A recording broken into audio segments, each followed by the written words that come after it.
Namaku Inem, perempuan biasa dari pelosok desa di Indramayu, Jawa Barat.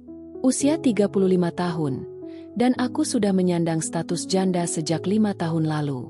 Suamiku meninggal dalam kecelakaan motor ketika ia sedang mengantar hasil panen ke pasar. Sejak saat itu, hidupku berubah. Dari seorang istri biasa, aku berubah menjadi ibu tunggal yang harus mengurus anak semata wayang dan bertahan hidup di tengah kerasnya hidup pedesaan.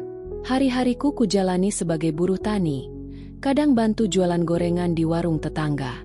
Tapi penghasilan itu nyaris tak cukup. Apalagi anakku sudah mulai masuk sekolah. Biaya buku, seragam, makan harian, semuanya datang seperti ombak besar yang menampar tanpa henti. Aku lelah, tapi tak punya pilihan.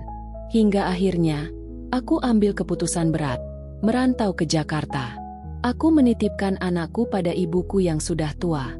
Rasanya hati ini hancur saat melihat anakku menangis sambil memelukku erat, memohon agar aku tak pergi. Tapi aku harus. Aku ingin ia bisa sekolah tanpa harus memikirkan uang jajan, tanpa harus merasa malu karena tak punya sepatu bagus.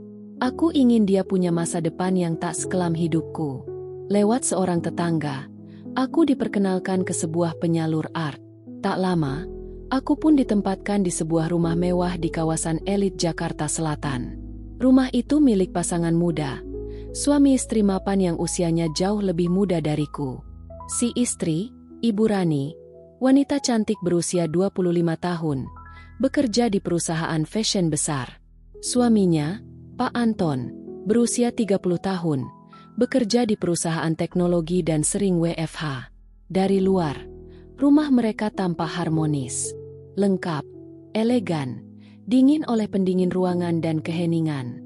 Tapi justru dari sinilah semuanya bermula. Aku tak pernah mengira bahwa di balik kehidupan mereka yang tampak ideal, ada celah-celah yang kemudian menyeretku masuk dalam cerita yang tak pernah kuduga. Aku datang ke Jakarta untuk mencari penghidupan. Tapi ternyata takdir memberiku lebih dari itu. Cinta yang salah, dan rahasia yang sulit disembunyikan. Hari pertamaku di rumah majikan seperti mimpi. Bukan mimpi indah, tapi semacam kebingungan yang membuatku merasa kecil.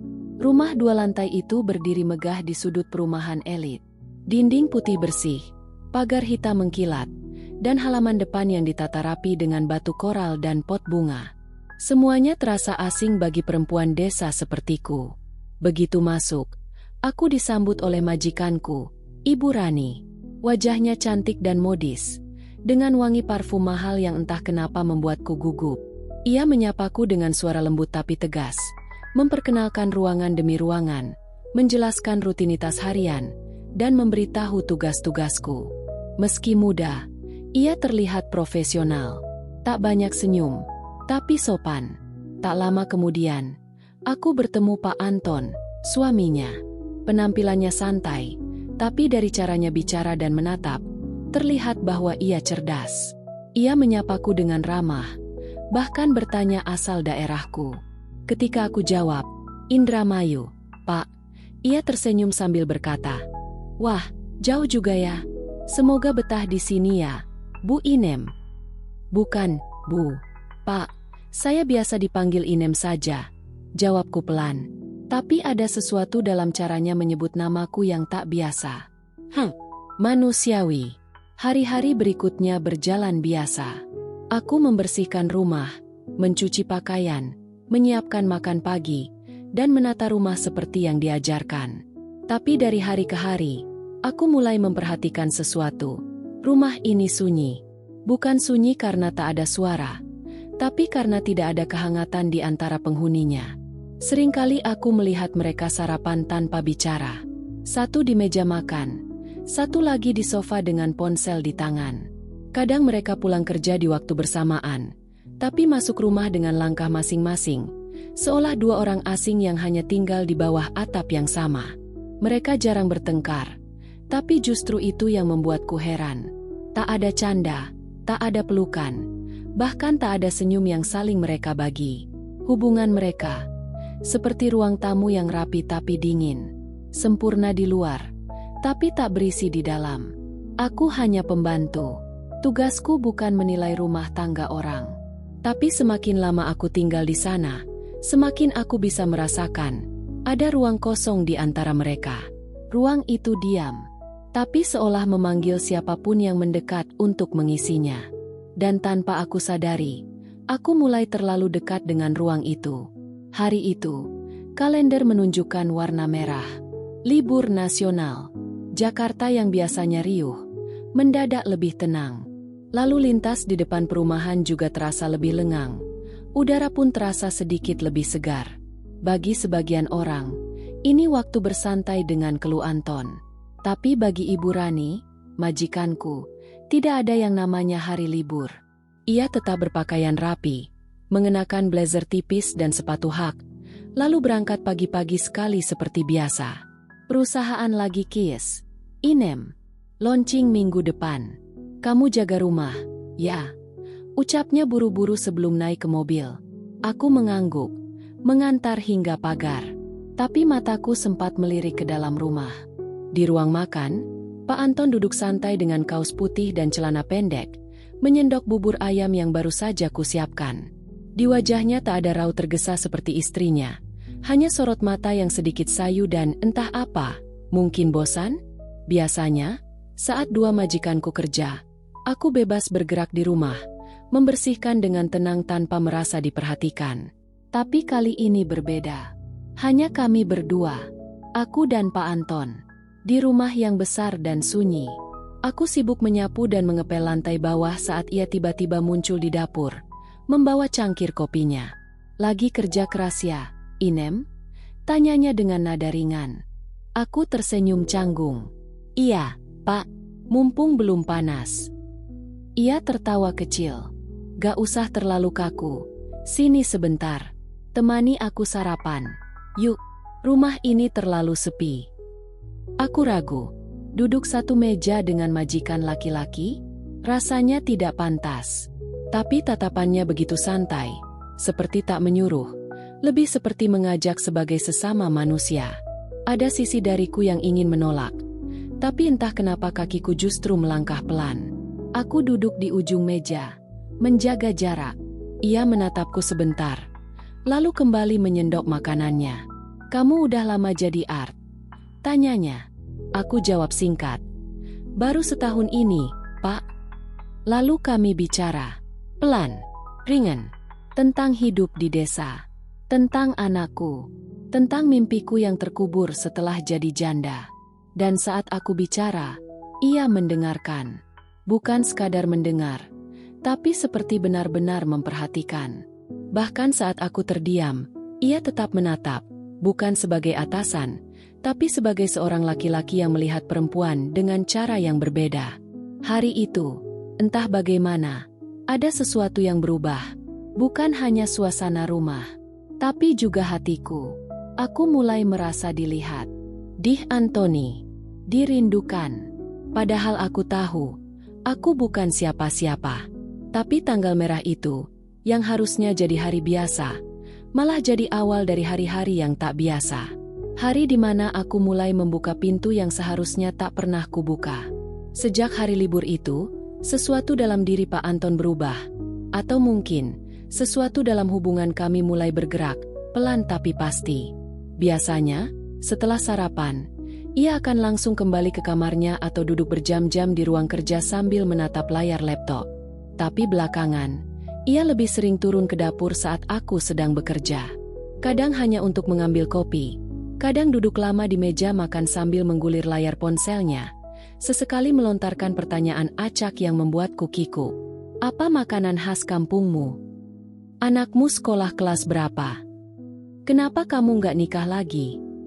Pertanyaan terakhir itu membuat jantungku berdegup lebih cepat. Aku hanya tersenyum hambar, lalu menjawab pelan. Saya belum siap, Pak. Ia tak membalas. Tapi dari ujung mata, aku tahu dia memperhatikanku. Lama, hari-hari berlalu, dan entah bagaimana, obrolan kami jadi rutinitas. Kadang saat aku menyetrika di dekat ruang Kelu Anton, ia duduk di sofa dan mengajakku bicara. Awalnya aku menjaga jarak, mencoba tetap profesional. Tapi aku bukan batu. Aku manusia, Dan aku janda yang sudah lama tak punya tempat bersandar. Tak ada yang mendengarkan kisahku, apalagi Meng Antoninya. Dari percakapan, kami saling mengenal. Aku tahu Pak Anton menyukai kopi hitam tanpa gula, sering insomnia, dan tak suka musik keras. Ia bercerita tentang masa mudanya, tentang impiannya punya usaha sendiri, dan tentang rumah tangganya yang tak seindah kelihatannya. Ia mengaku, istrinya makin hari makin jauh. Terlalu sibuk mengejar karir. Lupa bahwa di rumah ada suami yang juga ingin dipeluk dan didengar. Saya capek, Sar, katanya suatu malam saat kami duduk di dapur. Lampu temaram. Pulang ke rumah, tapi rasanya kayak nggak ada rumah. Aku hanya bisa diam. Aku tak tahu harus berkata apa. Tapi saat ia berkata seperti itu, tiba-tiba aku merasa kami sama-sama kesepian. Dia punya segalanya. Uang, rumah mewah, istri cantik, tapi kosong di dalam. Aku tak punya apa-apa, kecuali hati yang pelan-pelan mulai membuka diri. Obrolan kami menjadi candu, pelarian dari kenyataan. Dan saat dua orang kesepian saling bicara terlalu dalam, terlalu sering, batas pun mulai kabur. Aku tahu, ini berbahaya. Tapi suara hatiku bilang, tapi rasanya nyaman. Dan disinilah aku berdiri. Di tepi jurang antara waras dan terlarang, antara tugas dan perasaan. Aku tak pernah mencari, apalagi merencanakan semua ini. Hidupku lurus, sederhana. Aku datang ke rumah ini untuk bekerja, bukan untuk merasa seperti ini. Tapi entah sejak kapan, perasaan itu tumbuh perlahan, diam-diam, seperti akar kecil yang menyelinap ke tanah basah, tanpa suara, tapi kuat mencengkeram. Hari itu hujan. Udara dingin menyelimuti rumah. Ibu Rani sedang dinas luar kota selama 2 hari. Rumah terasa lebih sepi dari biasanya. Aku membuatkan teh jahe dan meletakkannya di meja dekat ruang kerja Pak Anton. Ketika aku hendak pergi, ia memanggil, "Inem, sini sebentar." Aku berbalik. Ia berdiri di ambang pintu ruang kerjanya, mengenakan hoodie dan celana training. Rambutnya agak berantakan, wajahnya letih. Tapi mata itu menatapku dengan cara yang berbeda. Lagi, "Terima kasih, ya, kamu selalu perhatian," katanya pelan. Aku hanya tersenyum kecil. "Sudah tugas saya, Pak." Lalu ia melangkah pelan ke arahku. Dan sebelum aku sempat berkata apa-apa, ia menyentuh pundakku. Lembut. Inem." Suaranya rendah. Aku diam, tak bisa bergerak. "Kalau kamu lelah, kamu boleh cerita. Aku di sini, bukan cuma sebagai majikan." Aku ingin berkata bahwa aku tak apa-apa, bahwa aku hanya ingin bekerja dan pulang. Tapi bibirku keluh. Dalam hatiku, badai sedang bergemuruh. Aku tahu sentuhan itu salah. Aku tahu semua ini tidak seharusnya.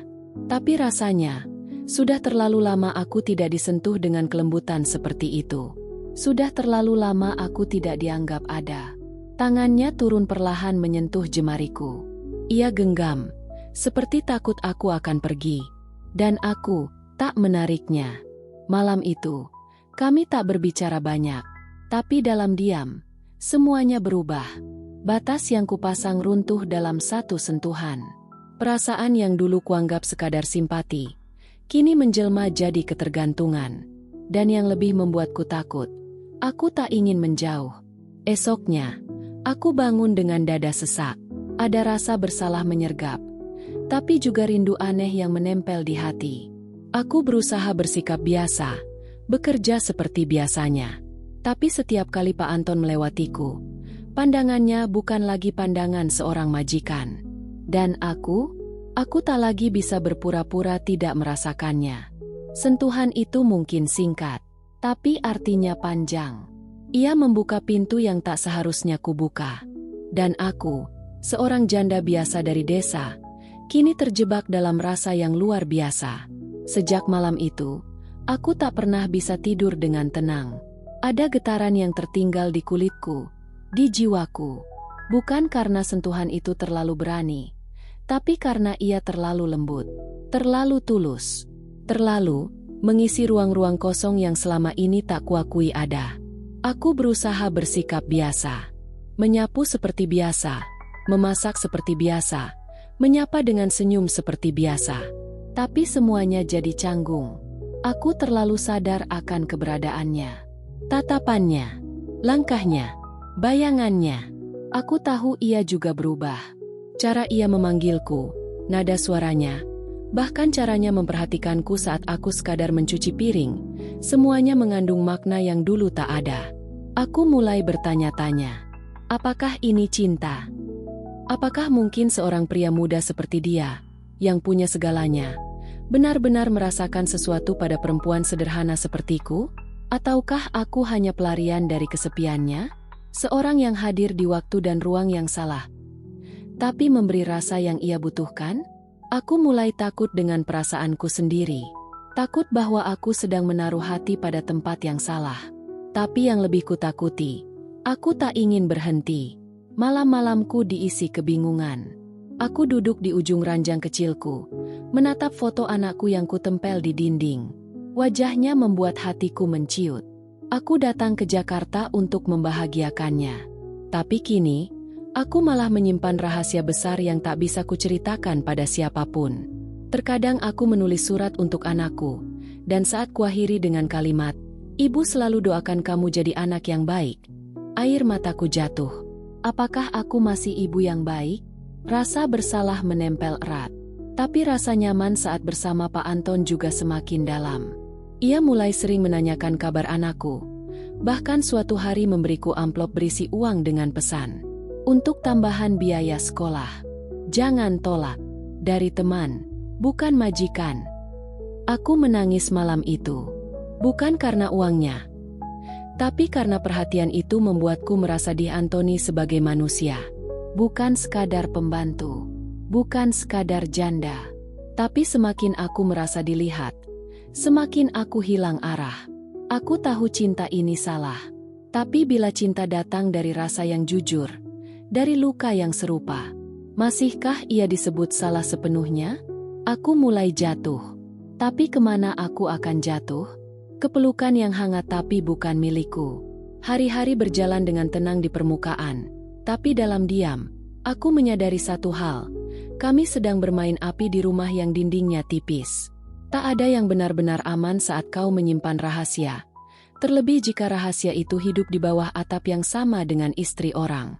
Aku dan Pak Anton semakin terikat dalam ruang-ruang sempit. Tatapan mata kami makin tak bisa disembunyikan.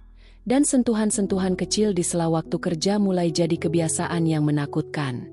Entah sejak kapan, aku mulai menantikan langkah kakinya turun dari tangga. Degup jantungku berubah setiap kali mendengar suara pintu kamarnya terbuka. Bahkan parfum yang biasa ia pakai mulai terekam kuat di memoriku.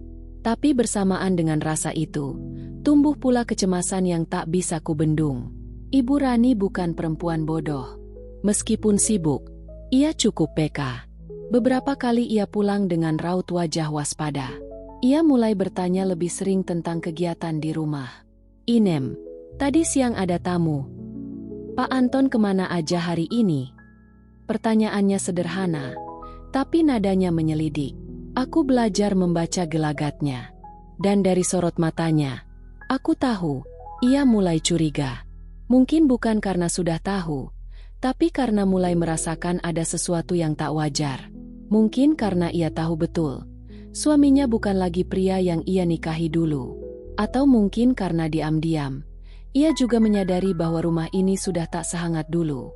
Aku pun mulai lebih hati-hati. Jaga jarak, tak terlalu banyak bicara.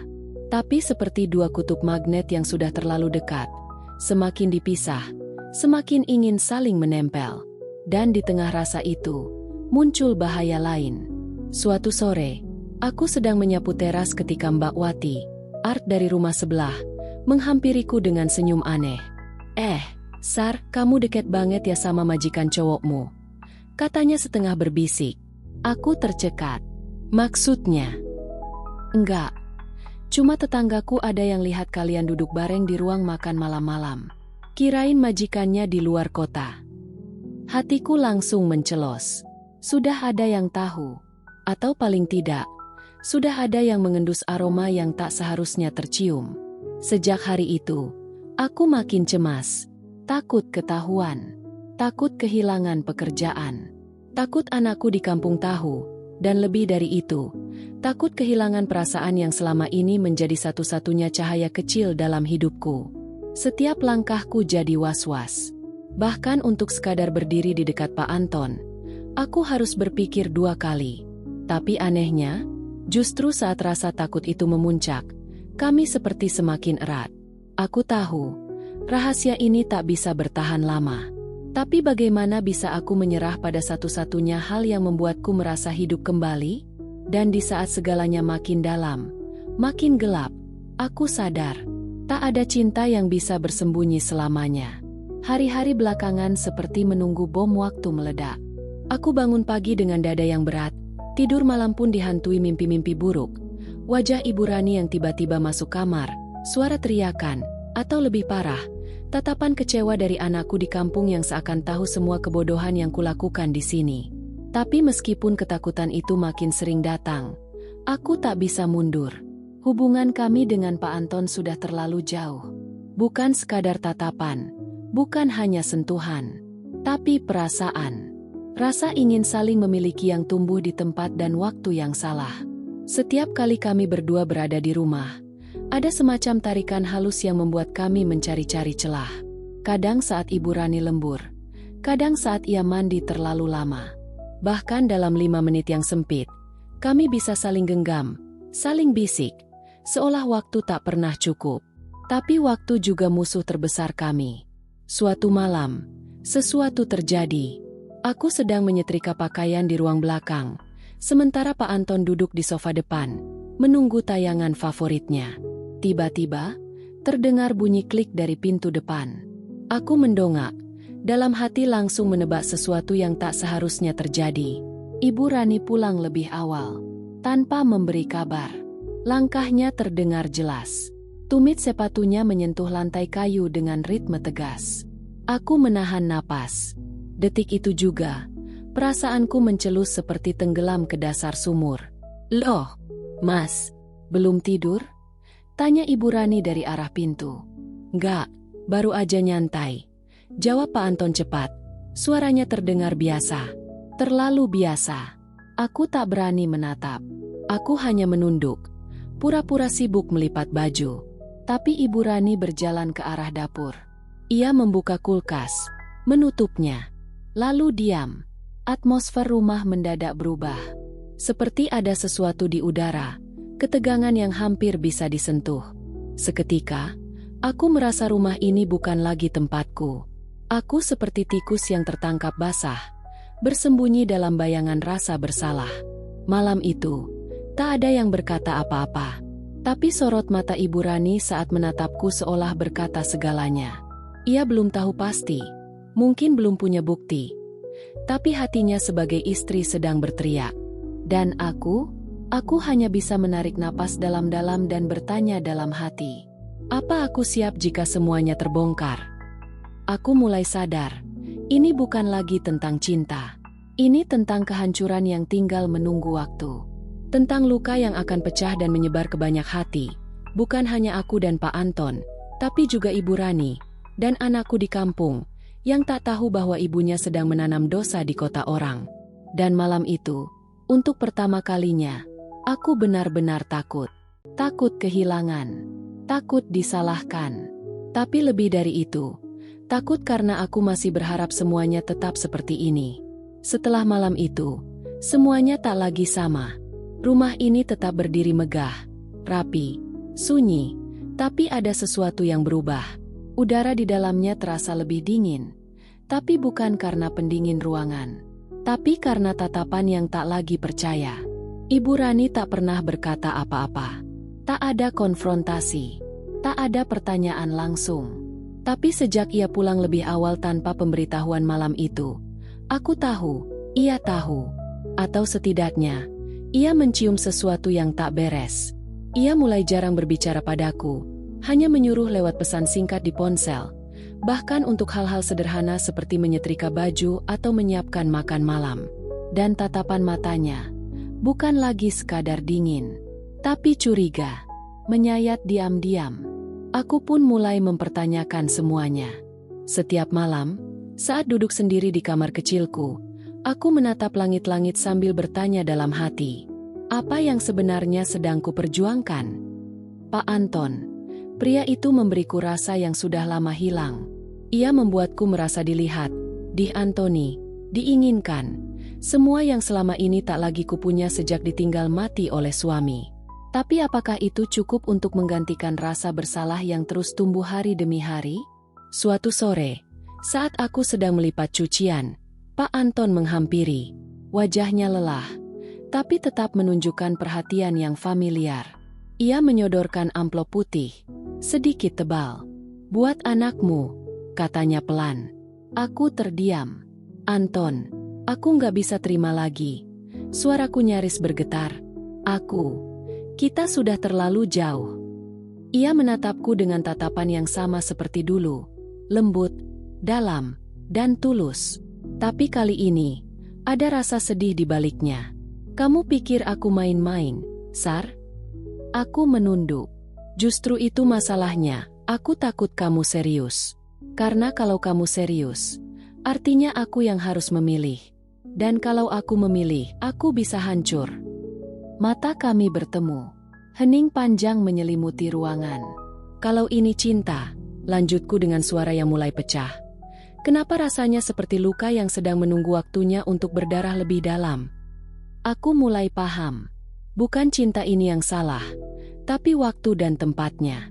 Kami saling mengisi, saling mengobati luka, tapi kami tidak punya ruang untuk benar-benar memiliki. Aku janda dengan masa lalu yang pahit. Ia suami orang yang belum bisa melepaskan ikatan sahnya. Jika aku tetap tinggal di sini, aku akan terus jatuh, terus berharap, terus menyakiti diri sendiri dan orang lain. Tapi jika aku pergi, apa aku bisa menghapus semuanya begitu saja? Apa aku bisa berpura-pura bahwa rasa ini tak pernah ada? Malam itu, aku berdiri di depan cermin, menatap wajahku sendiri. Perempuan dari desa, ibu dari satu anak, janda, Art. Dan untuk pertama kalinya, aku bertanya pada perempuan di cermin, apa kamu pantas dicintai? Lalu kubisikkan pelan, tapi bukan dengan cara seperti ini.